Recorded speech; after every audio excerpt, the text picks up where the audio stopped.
series focusing on Monsignor Leon A. McNeill, the university's first president. Each year, the university plans 4 talks related to Newman University's mission and heritage. The October talk focused on McNeill's early days and culminated with his ordination to the priesthood and his continued academic preparation. Our speaker, Joyce Solentrop, who is with us today, crafted and sculpted McNeill's character. The second talk centered on McNeill's role as diocesan superintendent of schools, including many facets for which he assumed authorship. McNeill's role in founding the Diocesan Sisters College was fascinating, and his appointment as the first president of Sacred Heart Junior College was both foundational and monumental. Immediately, and I mean immediately, after the mid-November talk, since I was the speaker and knew this one was coming next, I began researching for the third talk centered on McNeill's involvement with the National Catholic Rural Life Conference. Believe me when I admit how overwhelmed I felt by the topic and questioned how a city-born and bred woman would be able to adequately handle this topic, historian or not. The McNeill collection, found in Newman University's archives, has extensive documents and correspondence on this subject. Finding the time to give justice to my research appeared daunting, so I resolved to approach it with a positive attitude, hoping to be informed on the subject, and by the way, I was, as well as on McNeill's role in this national movement. I wondered how Catholic rural life and its conference might connect to Sacred Heart Junior College. I began reading and taking research notes which occupied the next few months. And so I now begin with the fruits of my labor. Now last time I did lots and lots of quotes. This time I have a few, and if it's a pertinent one, I'll let you know I'm doing a quote. Other than that, they're mostly paraphrased. Just thought you'd like to know that before. As Newman University is celebrating its 80th anniversary, the National Catholic Rural Life Conference is celebrating its 90th anniversary. Very same year. We coincide. They're 10 years old. In 1923, under the leadership of a priest serving in Oregon, his name was Edwin V. O'Hara, the Rural Life Conference, often shortened to the acronym NCRLC. And I know that every time I say that, you'll say, come on, just shorten it. And I'm going to try to do that. Was formed as a grassroots organization of rural clergy, religious, and lay people dedicated to serving the needs of Catholic rural America. In 2010, Dr. David Beauvais, a former Newman University professor of history and a current history professor at Fort Hays State University, released a comprehensive study of the National Catholic Rural Life Conference and its role in American society. It is considered the premier study of Catholic rural life in the United States. It was to this book that I went first, because I thought, if I don't understand what this is, how can I now do adequate research of the role that McNeill played, as well as how did it affect not only the Wichita Diocese, this section of the country, and in particular, this institution.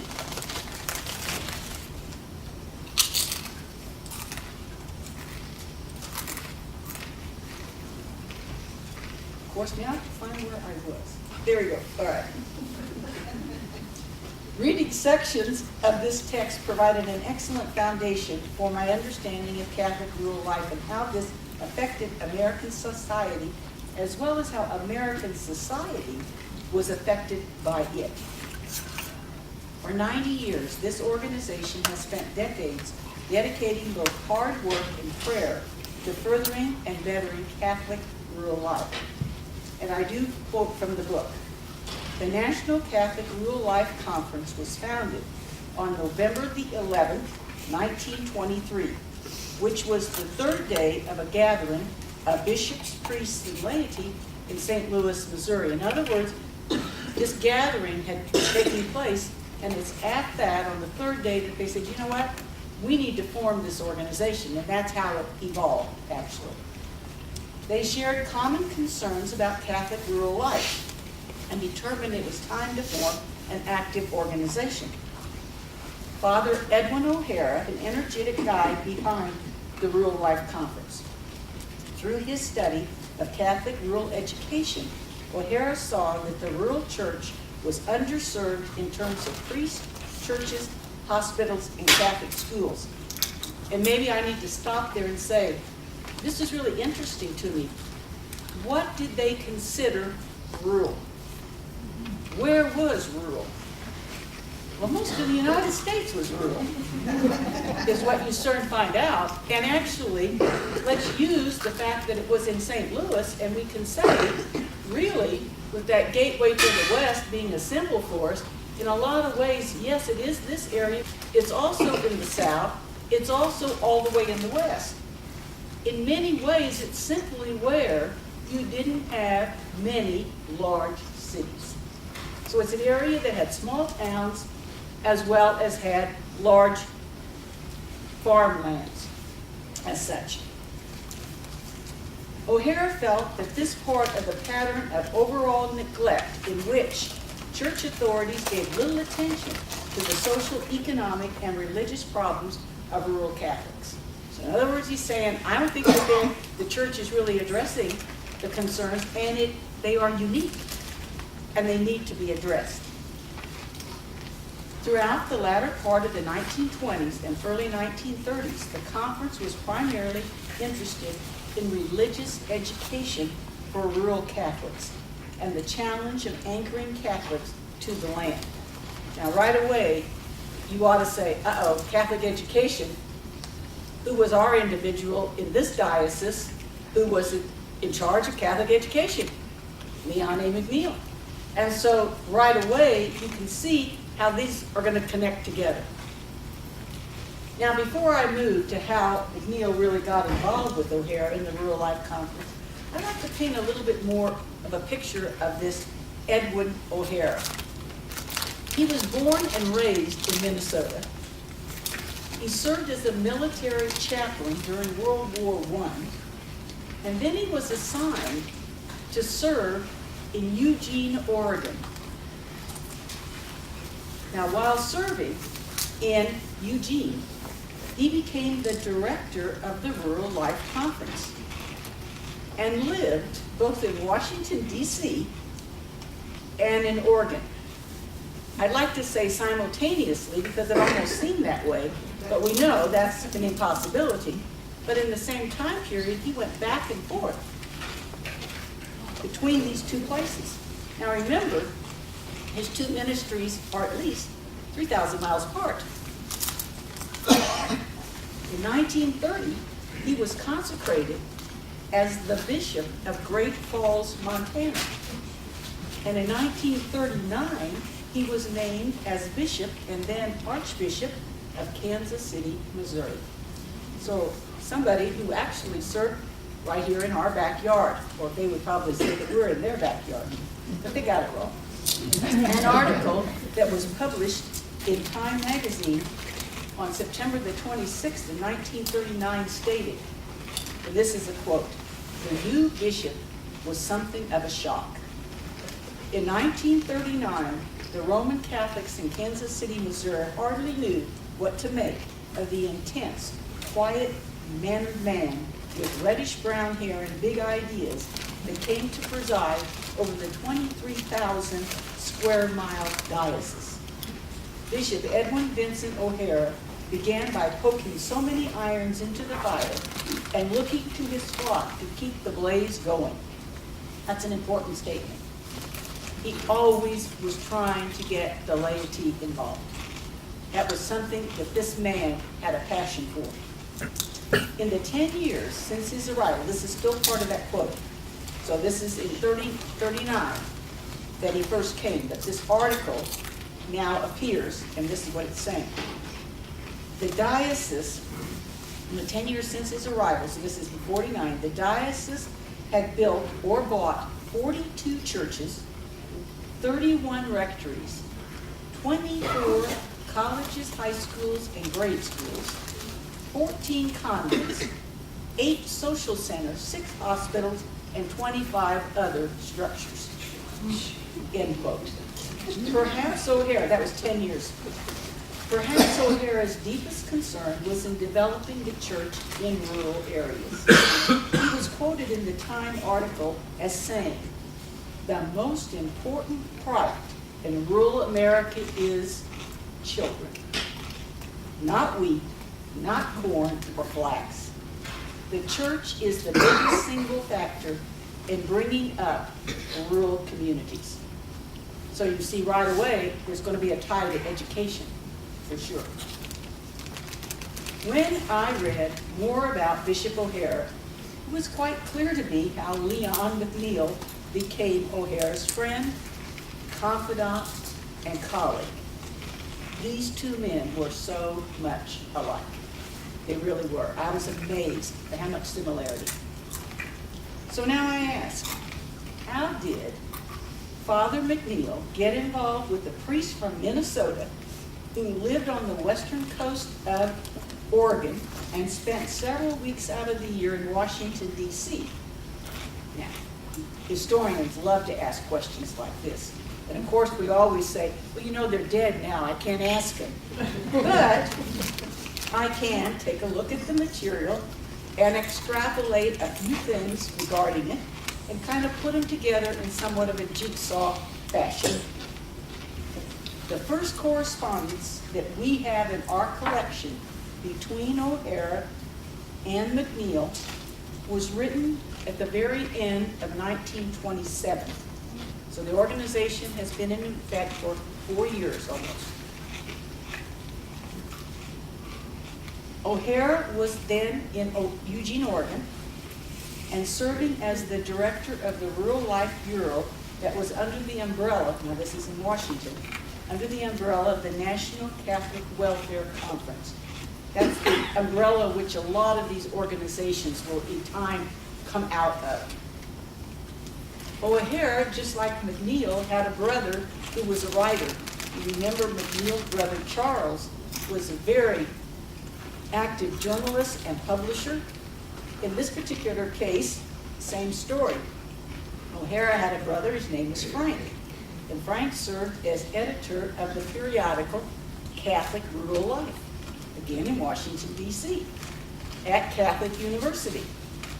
Newly ordained, Father McNeill was attending Catholic University. For those of you who heard earlier talks, you know he was there from June of 27 through May of 28. Leon McNeill's brother Charles was a journalist and publisher also in D.C. around this time. The letter written in 1927 was authored by McNeill and sent to O'Hara, inquiring whether the Catholic diocese in Oregon had someone serving as superintendent of Catholic schools. You could almost, in O'Hara's response, hear a little bit of a laugh underneath. Now remember, or maybe you can remind me, the Wichita diocese, do you remember around this time how big it was? I don't mean square miles, but basically you drew a line across the state and everything south of it. That was the Diocese of Wichita. So go all the way to Missouri and then go all the way to Colorado. That's a big chunk of land that belonged to the diocese. Well, I'm sure O'Hara's kind of got his tongue in cheek and thinking, I don't even know how large this diocese is, let alone do we have a superintendent of schools, but he was very polite. Maybe I should say diplomatic. O'Hara responded that no such position existed in this western frontier area. In this same response, O'Hara commented on an article that McNeill had written about rural education. It was actually, O'Hara had seen it in a newspaper, the Daily Tribune, and he sent it on to his brother Frank in DC. It was actually Frank O'Hara, not Edwin, with whom McNeill first became physically acquainted. In other words, that they met. Yes, it was Edwin who in another letter informed McNeill about the Rural Life Conference to be held at McNeill's alma mater, St. Benedict's in Atchison, Kansas. Another letter that was dated on Valentine's Day of 1928. It was written by a Father Pitt, who was also involved with this movement.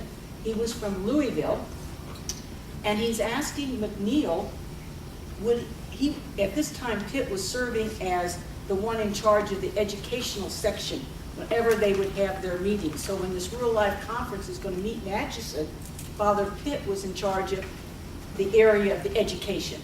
And he encouraged McNeill to become active in the organization and particularly with the aspects of education. Now, I can tell you, because I've got the letters to prove it, that how Pitt knew about this was through O'Hara. So in other words, right away, they are writing each other back and forth. This is the age of, yes, there were phones, but they didn't think about calling each other. This is all letters. And those who had a little bit of an expense budget, especially those that had been in Washington, D.C., loved to send telegrams. So we've got numerous telegrams, too, that we can show you of how they corresponded. McNeill didn't use them too much. Maybe he felt like he was trying to save pennies in regard to it. Letters between O'Hara and McNeill are frequent. Their length varies, but they're a chronicle of the Rural Life Conference and its importance to Catholic rural life movement. McNeill was passionate about education and believed he could develop an outline that could be followed by seminarians, by ordained ministers, by especially sisters who were teaching in the schools, also by laity, to follow when they would conduct sessions of Catholic vacation schools in a diocese whose economy centered on agriculture. So when they're talking about these vacation schools, most of the time you can think about them being conducted in summer times, okay? It didn't necessarily mean it had to be, but most of them were. And so many of these seminarians who had the summers off were assigned to be a part of this movement. And that was true here in the Diocese of Wichita, as it was true other places in the United States. McNeill even sent O'Hara the regulations, the texts, the supplementary material, and his courses of study that he used for vacation schools. He also mentioned that many of the books housed in his office kind of became a library for those who taught in the vacation schools annually. They'd come in and rob whatever they could take of his things before they would go out to conduct these schools. And he really did have a wonderful library that he had built up. It was during the summer of '29 that this correspondence became almost weekly. I sometimes wondered, what else do they do besides write letters? I've never seen so many letters back and forth on a constant basis. And I want you to know, I only got to the tip of the iceberg in regard to all the correspondence that could have been related to this topic.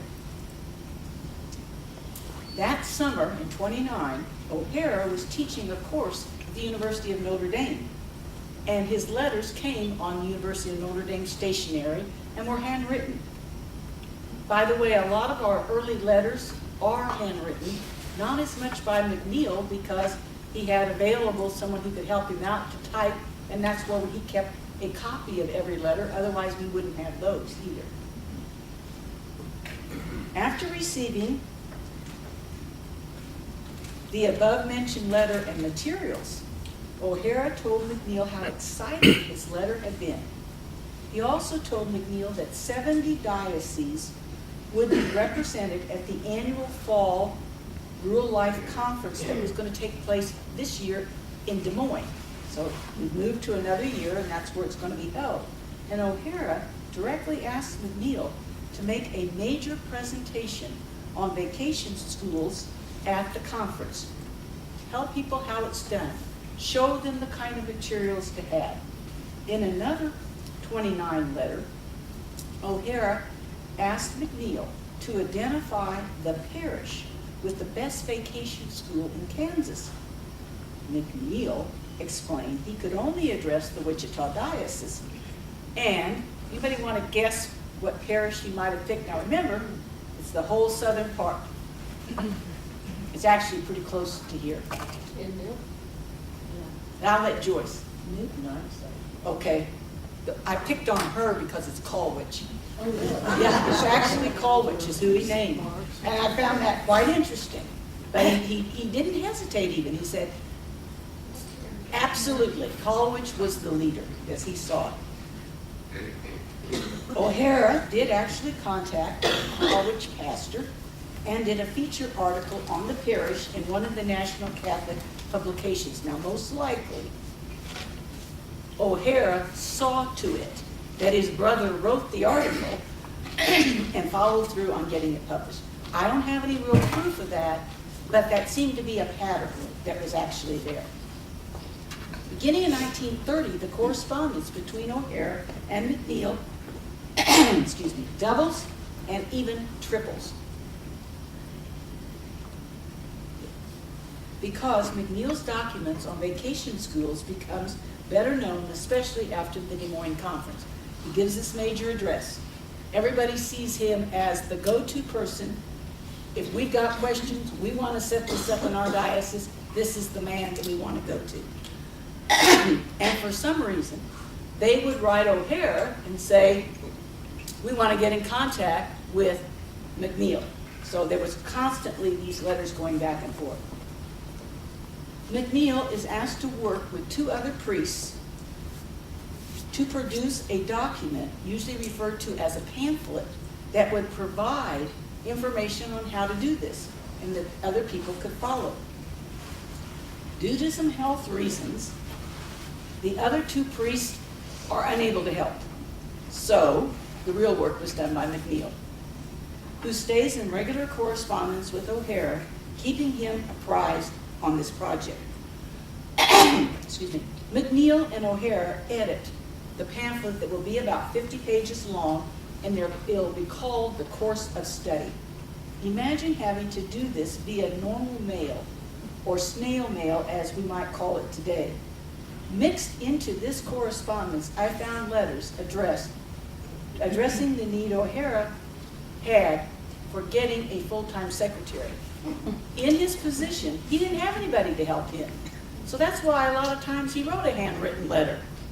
He didn't take time to sit down at a typewriter or whatever it would be.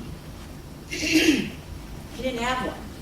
But he was a little bit envious of McNeill, who had a secretary, and a wonderful secretary, because he had seen what she was able to do. He marveled at his secretaries, McNeill's secretary, O'Hara and McNeill were quite interesting. I never used so many apostrophes in my entire life. He marveled at her abilities and how someone like her, maybe, would she ever come to DC? I'd love to be able to hire her. McNeill actually approaches his secretary. Her name was Juanita Ghosh, and on behalf of O'Hara, to hire her for the Real Life Conference in DC. She spelled out her salary conditions, not directly now, but she spelled them out to McNeill and said, I do it for $25 a week. Actually, she wanted a little bit more, but said, I'd be willing to do it for $25 a week, and after 3 months, as a probationary period, then I would expect $125 a month for the salary. Of course, I'm sure glad we don't have Jennifer here, who might be thinking, oh wow, look at that price. See, I'll have to tell her that's what she gets for not coming this time. And it was actually a compromise, and Ghosh accepted it. There is no direct correspondence that we have, and really the way in which these letters unfold you can tell there wasn't any. Between Ghosh and O'Hara, instead the two priests work out the details and Ghosh agreed to the terms. It was certainly a different time, but I added, or was it? One thing I noted is that these letters exhibit a growing personal relationship between the two priests. Another proof of this is found in a January 1930 letter to McNeill, that McNeill sends to O'Hara, and in it, he uses the title bishop. Nobody knows this. So he had to have gotten this information somehow and knew it in advance, McNeill did.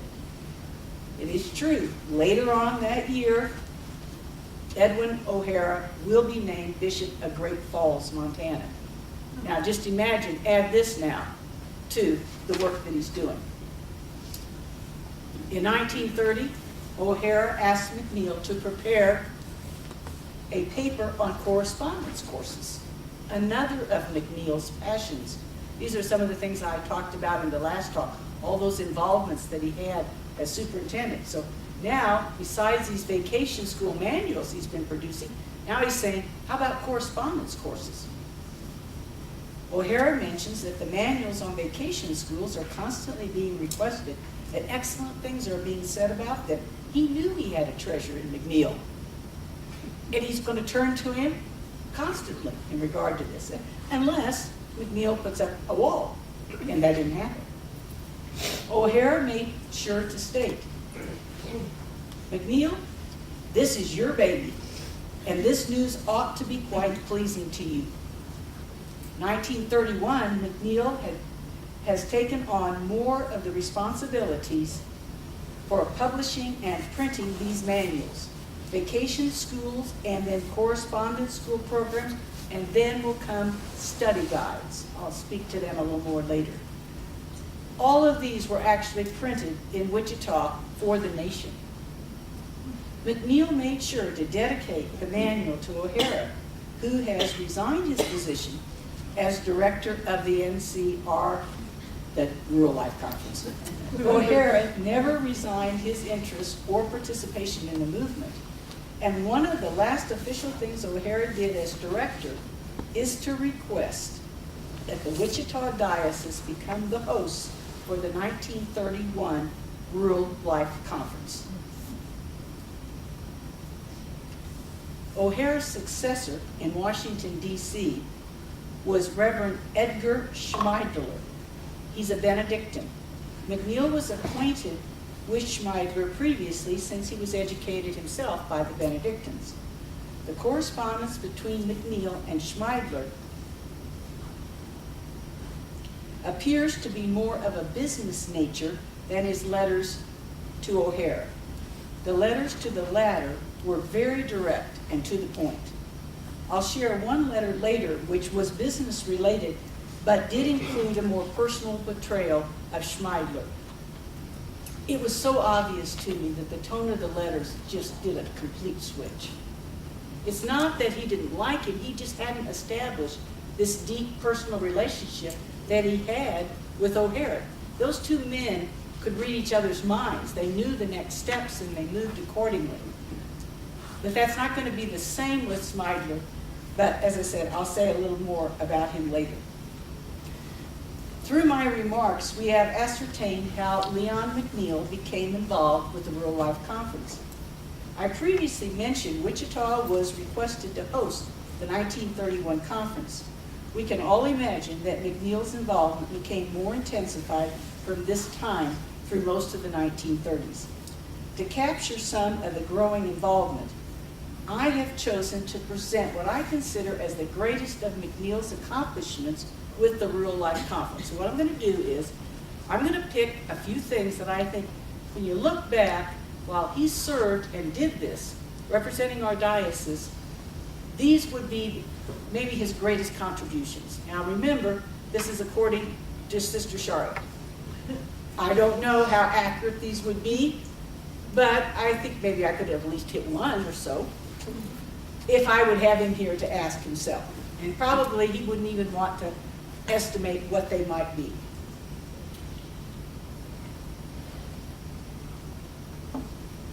eventually figure out where I am. Here we go. Okay, to capture some of the growing involvement, I've chosen to present what I consider as the greatest, no, it's not. Okay. First and foremost, was an ability which served as the underpinning for all of the projects McNeill undertook, while the other three were events and or projects. So often in his correspondence related to the rural life movement, McNeill was praised for his organizational abilities. He appeared to think of everything and organized his time to accomplish each and every task. This man was so thorough in everything. During my research, I kept recalling everything else that McNeill had on his plate during these years. He had to be able to organize so many things to keep all afloat. Yes, he hired another secretary, just to be sure. By 1930, McNeill became a member of the board of directors of the Rural Life Conference and was immediately asked to serve as its recording secretary. That's a position I would run from. He took it on, and wait till you hear this. In this capacity, he took the initiative. Nobody asked him to do this. Took the initiative to gather materials dating back to 1923 and the founding of the Rural Life Conference by Edwin O'Hara. He instinctively understood the importance of having an archive of pertinent correspondence, conference programs, individual talks delivered, and minutes of the board of directors meetings. No one directed him to do this. No wonder the individuals associated with the Rural Life Conference considered him a godsend and a person of organizational abilities, bar none. I could go and find 5 letters that I looked at that would list this and praise him for this ability. Different people, not the same one, saying this.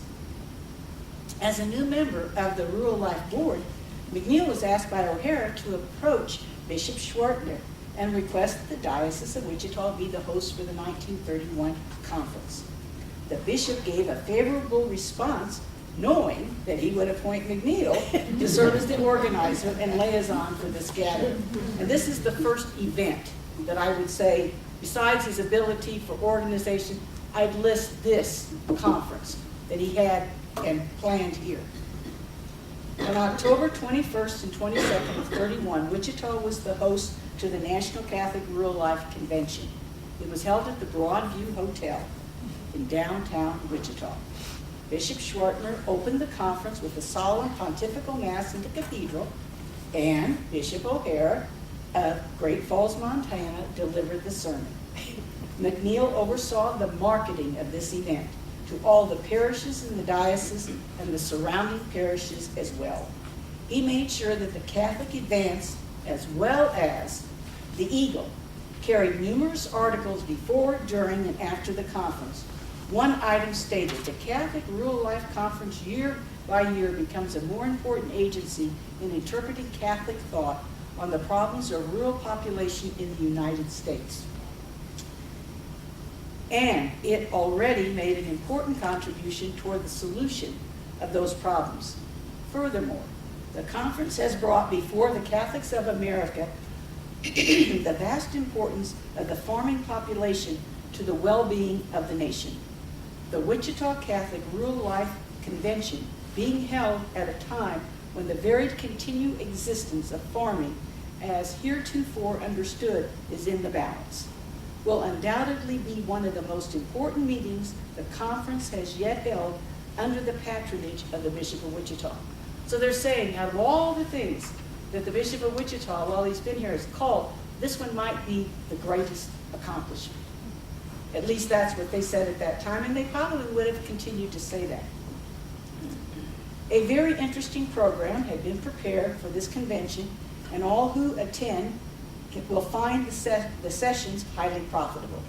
Shortly after the convention, O'Hara wrote to McNeill after the annual meeting held in Wichita, and this is another quote, "With many thanks for your splendid work for the organization of the most successful rural life conference we have ever had." That's a pretty good compliment.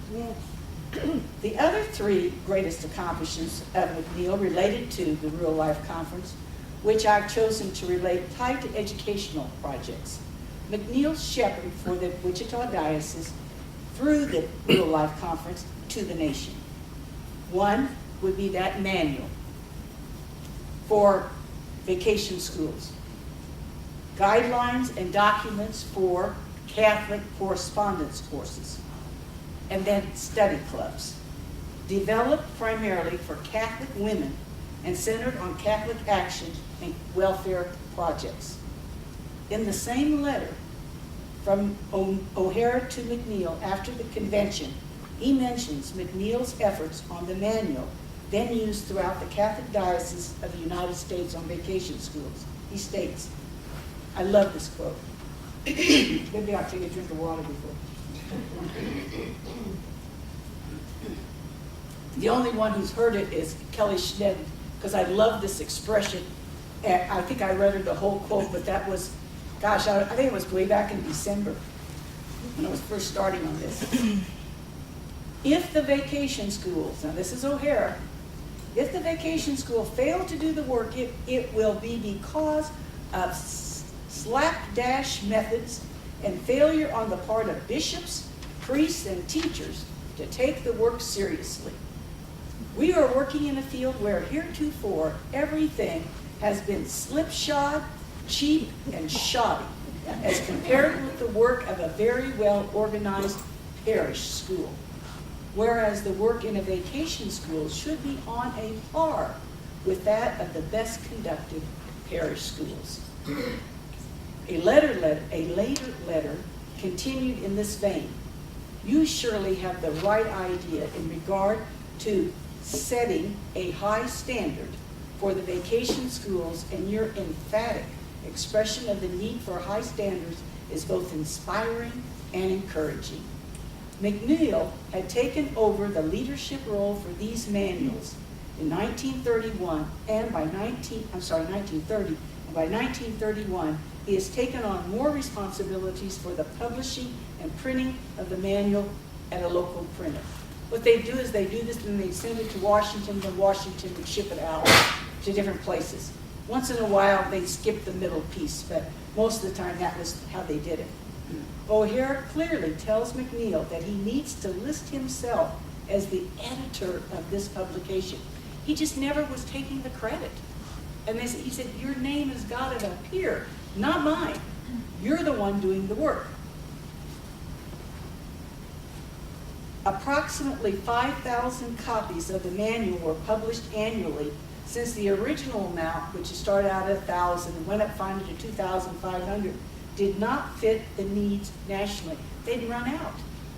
And so he finally was able to authorize, he'd look at his budget and say, I can do 5,000 for you. The manual was to be published, and by the way, did you notice? I'm saying 31. He's named bishop in 30. Okay, so there's that period of kind of in between where he's still doing some of the stuff, even though there's another director. And it wasn't good for the other director either. We got some letters to talk about that also. Not bad, but you know, when you have transitions, that's difficult. It took several years before major edits were not needed. This was a learning process for McNeill and all the individuals he counted on for the contents of the Bible for vacation schools for those not able to attend Catholic schools regularly. The next project was twofold: development of religious correspondence classes and what developed into the CCD classes offered by those youth attending public schools. They served different audiences. The first reached out to those who did not have any religion classes taught where they could physically attend, while the other offered, hopefully, weekly classes in religion during the typical public school year and was physically attended by these Catholic students. 1935, the Rural Life Bureau had another publication under a section entitled Religious Correspondence Courses. I quote this statement: the Reverend Leon McNeill, recording secretary of the Rural Life Conference, has perhaps more systematically and consistently than anyone else carried out a program of religious correspondence courses on a diocesan scale in this country. Several hundreds of children were reached by him each year. McNeill corresponded annually with all those who were contributors of pieces for the various items to be published. Many of them were loyal supporters of the Catholic Rural Life Conference and were well known in the catechetical milieu. They were the publishers that people were getting books from. Many times in his correspondence, McNeill refers to himself in the plural, the we instead of I. McNeill clearly understood it took a well-oiled team to produce the materials needed. He didn't want to say it was something I did, but we know it couldn't have been done without him. Many of these contributions did so because they knew of, many of these contributors did so because they knew of the close working relationship between O'Hare and McNeill. So if they had established relationship with O'Hare, it was very personable, they also probably had one with McNeill. Two such contributors were Mary Spencer, she was a noted author on health issues, and Josephine Brownson, a Detroit author who wrote a lot of books for youth, mainly Bible stories. And they were for those who were not attending parochial schools. In his correspondence with Spencer, who wrote for Sadleir, and she did books on health, she was known as a strong supporter of Catholic education. And she admired McNeill and proved more than willing to work with him. He asked her to write a brief piece on health. Oh, maybe about less than 10 pages is what he told her. He also said, you know, I don't have any money that I can pay you with, but I will promise you you'll be prayed for. Spencer provided a handwritten response which filled 18 sheets, 8.5 by 11s, and they're not typed, but they are in a tight handwriting. And we have that copy in our archives. Very interesting. And it was a truly well-researched body of practical knowledge that accompanied with a list of references for further study by the teachers. With Brownson, it was a little different. She wasn't so sure that the Bible stories could be presented in any kind of an outline form. She felt like she had done them for the Sunday Visitor and felt as if they needed the whole thing. He didn't agree with her, and she didn't agree with him, but you know what? They stayed in the dialogue, and I think that's an important thing. And at least they were able to produce this together, and she did do it. Even though they disagreed, Brownson continued to provide the information, and McNeill continued to edit and publish it. The final accomplishment I'd like to mention with McNeill are his efforts with the Rural Life Conference and study clubs. These study clubs consisted of groups of women in various parishes or towns which came together on a regular basis to discuss a series of public texts. Most of the texts were brief and did not exceed 50 pages. McNeill personally wrote some of the texts or located individuals to write them. McNeill used some of the study guides with the young women attending classes at Sacred Heart Junior College. Some of the topics were of a religious nature, while others about social, economic, and political issues of the day. By the way, and O'Hara felt that this should rest with the women. He felt like they're the ones who get it done. Remember, this was the period of the greatest economic depression to hit this country. And in the middle part of the 1930s, we know that a large section of Kansas is also known by the name of the Dirty 30s. McNeill, as president of Sacred Heart Junior College, had a special group of women with whom to test this concept of study clubs. When studying the early years of the college, it is very prevalent to read about the programs held on campus or throughout the city which directly related to these study groups. While researching the university archives for the talk given in November, and while devouring hundreds of letters and other documents about the Rural Life Conference and McNeill's roles, I have discovered several things about Leon McNeill, both personally and professionally. I have also learned about other individuals at the same time. But I think there are some certain things that I found that helped me maybe to understand him a little better. And here are some of those attributes I would say he had. Very definitely, he possessed humility. He had the willingness to go the extra mile. He also had the ability to pull strings to achieve what he wanted. His talent to see the big picture and the minute details at the same time. his willingness to remain in the dialogue, and his desire to bring change where he could, even in how one communicated ideas. I do have a few stories. I'm watching the time and I'm running out of time, so I might just try to summarize some of these. One story that I talk about is, remember I mentioned the new director of the Rural Life Conference is going to be a Father Schmeidler. Well, interestingly, he is the new director when the conference is held here in Wichita. And of course, he's going to come, and he stays at the Broadview Hotel. And right after the conference is over with, McNeill gets a telegram from him stating that, well, let me say this. I look at Schmeidler as the typical absent-minded professor. I'll let you draw your own conclusion in regard to it. But he tells him, let's see if I can find all the things. One of the things I say is, when he addressed O'Hara, it was a heart and head conversation. With Schmeidler, it was much more head conversation in relation to it. Anyway, when he got back, he contacted McNeill and asked him to try to locate some personal items he had mistakenly left in his hotel room. This included an important letter, which should have arrived during the convention, but according to him, it didn't seem to have. He hoped that McNeill could find it. He had also left a pair of trousers, he called them pants, to a pretty new suit. I mean, it was not that it was pretty and new, it was pretty new suit. He wanted the pants back. And he could find them in his room on the second floor in the closet. He also needed a copy of a paper he left behind, and he had left his hat. Now, he did have a sense of humor because Schmeidler also said, I did seem to get away, though, with my head and my overcoat. McNeill did, by the way, provide him with everything. When McNeill would lack funds, he'd find a way to go around them. Sometimes when he was working with O'Hara, he'd make a deal. He said, if you will do this for me, I will do this for you. And O'Hara usually felt that what McNeill was going to accomplish was so great, if he had to come up with a little bit of money for him to attend a conference, he'd do it. Another thing is where I talk about the big picture that he was able to see with all the detail. There's not a question. McNeill had vision, but he had vision with all these pieces within it and knew where to move in regard to it. That was a tremendous accomplishment. And it's in the letters that you find that people note this about him.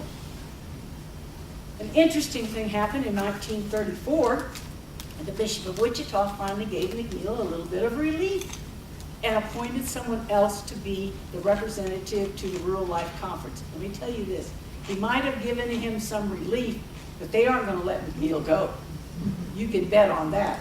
The individual placed in charge was Reverend Thomas Green. And for those of you who know him, you know he was a very interesting man too. All of the correspondence between them was very personal. McNeill always called him, when he addressed him a letter, Dear Mac. That's how, M-A-C, that's how his letters would start to him. And once they were working on a project and he was asking for advice, and he said, hey, Mrs. Green writing, he said, I got in a little trouble with the bishop because he called me on something that wasn't done in a timely fashion. He said, I don't want that to happen again. So, I need to follow your advice a little bit more carefully in the future. And McNeill had told him how to deal with the bishop. He also had said, there was a piece, and I really want to say this part. In a correspondence piece, there was something that's called the colonization movement. And this is in their letters. And we've got quite a bit written on it. This fascinated me because what this was is, it enabled Catholic farmers to have easy access to Catholic churches and schools. It encouraged Catholic landowners to sell or lease any of their farmland to other Catholics. In other words, they should use a network and make sure that it's other Catholics who buy this or lease it. They also helped to create many high population areas of Catholic communities, and we all know that that's true in our particular area. This movement also helped Catholic families having financial issues or other often prevented foreclosures. It urged communication between former pastors to new pastors when farmers did move. This helped to provide immediate recognition in new parishes. So this is a very fascinating, and it's this colonization movement along with the migration of settlers from foreign countries that explain the existence of the strong Catholic communities residing around the metropolis of Wichita. This is just another aspect that I began to realize was true. Another time, Green, in writing to Mac, lists every single title that at that time McNeill seemed to have. It went on. And at the very end, he said, future bishop. The letter continued, there is not room on this paper to write out all your titles. If you recall, in the November talk, I said McNeill was like a dog with a bone. I think that's true in relation to the Rural Life Conference, and it's true of almost everything he worked with. I'm really trying to jump around to get through this thing.